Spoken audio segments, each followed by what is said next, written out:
大家好，我是老丁，欢迎来到本期解说。说实话啊，咱们刚进市场的时候，最爱干的一件事是什么？对，就是去预测未来。咱们天天都在那琢磨，这行情今天是涨还是跌呀？能涨到哪儿呢？啥时候是个头？啥时候能反转呢？很多人心里都有个执念，觉得只要我能像诸葛亮一样未卜事先，这交易不就跟捡钱一样简单了吗？所以呢，大家就开始疯狂地在图表上找补，到处寻觅那种传说中最准的指标、最完美的形态、最无敌的方法，就盼着能获得预测市场的超能力。但咱们今天这期解说呢，就是要直接借着这本经典神作埃尔布鲁克斯的价格行为交易反转篇，来把这个新手滤镜给彻底打碎。很多交易员真的花了一辈子的时间去试图预测下一步怎么走，结果却经常碰壁。这就引出了一个非常核心也非常扎心的终极灵魂拷问：市场它真的可以被准确预测吗？今天咱们就来彻底放下这种预测未来的执念，一起去看看真正的高手到底是怎么在这个完全不确定的市场里持续赚钱的。咱们先来看第一部分，市场为什么拒绝被预测？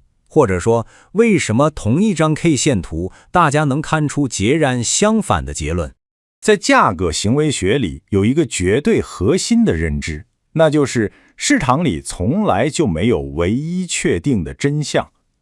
布鲁克斯在分析行情的时候，特别喜欢用一种极其冷静的视角，也就是对比多头看到了什么和空头看到了什么。你想啊，面对屏幕上刚刚走出来的一个突破，多头那叫一个兴奋，觉得趋势马上就要起飞了，这绝对是个千载难逢的买点。但你猜空头怎么想？空头看着同一张图表，嘴角一撇，认为这突破铁定是个假动作，马上就要失败，简直是完美的做空时机。最绝的是什么？双方这套逻辑不仅完全相反，而且都特别有道理。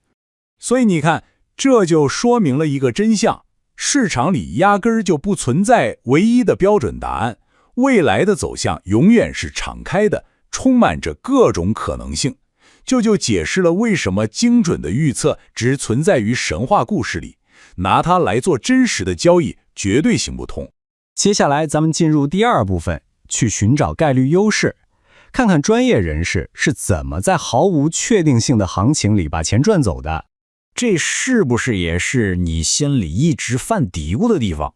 这个问题非常尖锐。既然你说未来没法确定，谁也看不准，那凭什么那些职业大佬们就能常年稳定盈利呢？如果他们不是靠蒙对方向赚钱的，那靠的是啥？答案其实特别简单，但也超级颠覆认知。职业交易员赚的从来就不是算命的钱，人家赚的是优势的钱。他们根本就不在乎明天大盘到底怎么走，他们唯一死死盯着的就是此刻哪一边占据了上风。你看，市场确实没法预测，但它也不是永远都绝对平衡的。像那种强趋势里突然给出的回调，结构非常漂亮的二次进场，力道十足的强势突破，或者是那些明显失败的反转尝试，这些特定的结构之所以重要，并不是因为它们能预知未来，而是因为他们在向你疯狂暗示天平已经倾斜了，某一方正在快速建立概率上的优势，高手们就只在这个时候才拔枪。那说到这儿，你可能会好奇了，价格行为学天天盯着图表，它到底在研究过啥？很多人还是会误以为它就是一个能看透未来的水晶球。咱们来对比一下这两种完全不同的脑回路。书里有个很经典的例子，假设图表上走出了一个极其标准的双底，这时候交易员啪的一下敲击键盘做多，很多新手一看就说，这不还是在赌它会涨吗？其实根本不是一回事儿。预测思维是觉得这行情明天非涨不可，满脑子都在找未来的确定答案。但价格行为思维想的是，从当下的买卖盘力量来看，此时此刻多头的胜率更高，性价比更好。它读的是当前的盘面状态，而不是未来的终极答案。咱们继续看第三部分，带你切入真正的职业交易员视角，看看他们每天是怎么评估力量强弱、比较买卖逻辑的。职业大佬们每天坐在屏幕前，脑子里其实就盘旋着两个异常简单的问题：多头猛不猛，空头狠不狠？其实市场的本质就是多空两拨人天天在那儿抢方向盘的控制权。成熟的交易员只关心当下谁的手腕更粗，谁的力气更大，绝不去猜最后谁一定能赢下比赛。在真正扣动扳机下单之前啊，他们就像是法庭上精分的辩护律师，一人分饰两角。先问自己，如果我是多头，我凭啥买？再问自己，如果我是空头，我又凭啥买？然后就把这俩逻辑放在天平上称一称，到底谁的逻辑更无懈可击，谁的潜在风险更小？到底是谁把控住了眼下的优势？他们这么做绝对不是为了当预言家，而是为了抠出那一点点微小但极其关键的概率优势。讲到这里，咱们必须直面布鲁克斯在书里扔出的一条非常冷酷的铁律，这句话叫任何形态都会失败。哪怕你看到的是教科书级别完美到不能再完美的进场信号，它能给你的也仅仅只是一个优势，绝不是一张写着必胜的包票。正因为懂这个道理，所以失败对于职业选手来说简直太正常了，它就是市场生态里不可或缺的一部分嘛。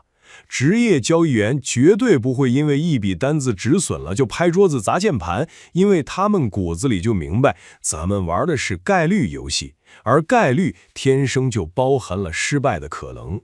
第四部分，咱们来硬核拆解一下一个成熟交易员真实的5步工作法到底是什么样的。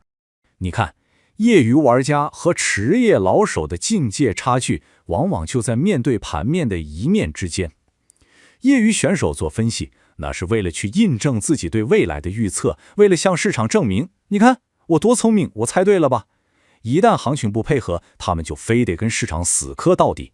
但职业选手呢？他们做分析纯粹是为了形成个初步判断，然后就静静地看着市场给什么反馈。市场永远是法官，行情怎么走，那是法官敲的锤儿。如果走势跟预期不对付，他们二话不说直接调整自己的策略，绝不会撒泼打滚要求市场听自己的。这就是老手们极其枯燥但却非常致命的5步工作流。第一步，先看清当前的大环境，到底是单边趋势还是来回震荡。第二步，掂量多空两边谁的拳头更硬。第三步，找出概率优势导向了哪一边。第四步，这就关键了啊，像猎人一样耐心等待这个优势真正暴露出来。第五步，根据盘面最新的变化，随时随地去修正自己的判断。你看，人家把大把的时间都花在等待和调整上，而不是每天手痒闭着眼睛去瞎交易。好了，到了咱们的第5部分，总结和行动指南。一句话，别再去当预言家了，开始学着去阅读市场吧。真正的价格行为学其实就是在告诉咱们一件事儿，市场它绝对不是乱抛硬币瞎走的，但你也别总想着去要一个确定的终极答案。我们要做的就是踏踏实实的去研究它当下的行为表现。真正顶尖的交易者，他们从不猜明天，他们只读当下，他们从不执着于证明自己有多神，他们只在市场端出那盘名叫优势的菜时，果断地下筷子。放弃预测的执念，学会用概率的眼光去捕捉优势，这就是咱们从一直亏钱的新手蜕变成长期稳定盈利的高手的必经之路。如果你觉得今天这期解说对你的交易思维有所启发，别忘了点个赞，关注一下老丁，也欢迎你在评论区留下你的心得体会。以后我会带来更多深度的市场解析，咱们下期解说不见不散。